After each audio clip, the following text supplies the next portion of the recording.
What was your inspiration for A Mutiny in Time, the first book in the Infinity Ring series? Well, it came from my love of history. I'm a big history dork, and I really wanted to explore sort of a what if this or what if that had not happened in history, and that was sort of the first spark of idea. Was writing this challenging because you're not going to be the author of the second book? Yes, actually, it was. I've met the other authors who will be working on Infinity Ring, and we've had a lot of fun brainstorming and throwing ideas back and forth. But it is a challenge when you have to rely on other authors to continue your story and make sure everything stays consistent and has the same style and things like that. Your book is about time travel. What intrigues you about the concept of time travel?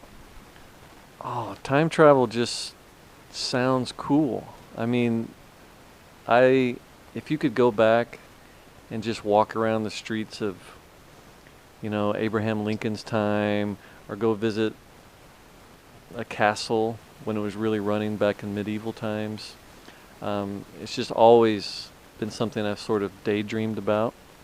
So, since I can't actually do it, writing about it is almost as much fun. How did you pick your characters for this book?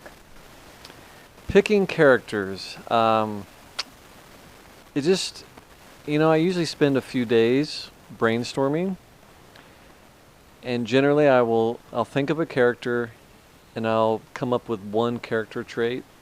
For example, Dak, who's the main, probably the main character in the story with his friend Sarah.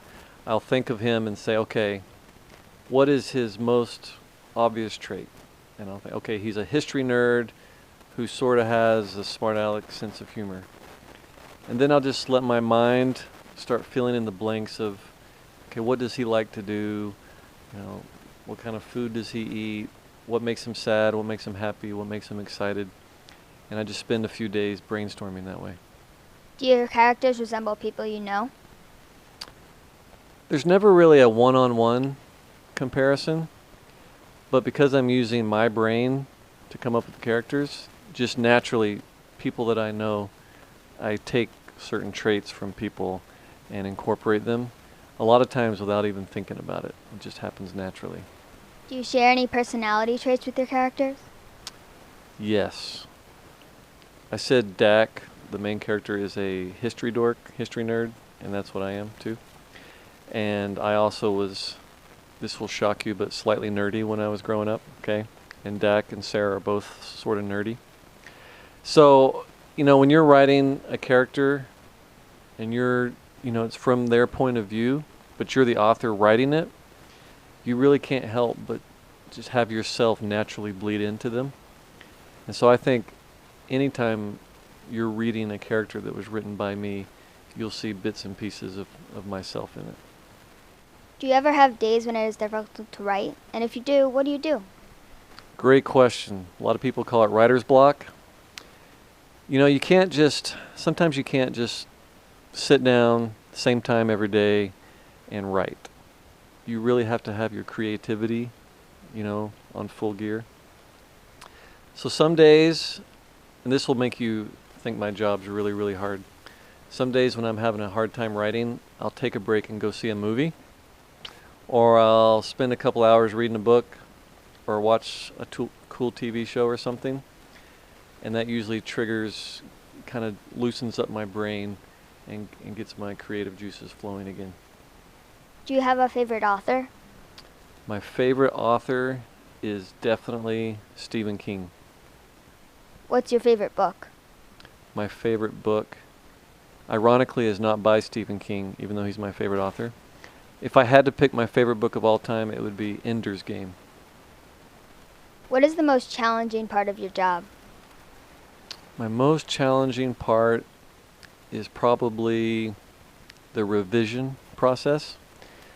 I love storytelling, and I love brainstorming. I love ideas. I love developing characters, and I love writing the first draft of a book. It's just the creative process. But then comes the hard part, where you have to read it over and over and do edits and then your editor rips it apart and tells you everything that's wrong with it, and you have to fix those things. That part is a challenge for me. I have to really keep myself motivated to make sure it gets as good as it can possibly get. Do you have any advice for kids who want to be published authors one day? Yes, I do. Number one, you have to practice. For some reason, people think writing is just this gift. You're just born with it. You can either write or you can't write. But it's totally not true. You may have a natural gift for it, but you have to practice to get better, just like basketball or piano. So I strongly recommend at least once a week, more than once a week if possible, just sit down and write. Just practice. Write a short story, start working on a novel, whatever. And then the other is to try to start going to writers' conferences where you can meet agents and editors and that sort of thing. Thank you so much for your time. It was nice to meet you. Nice to meet you. Thank you.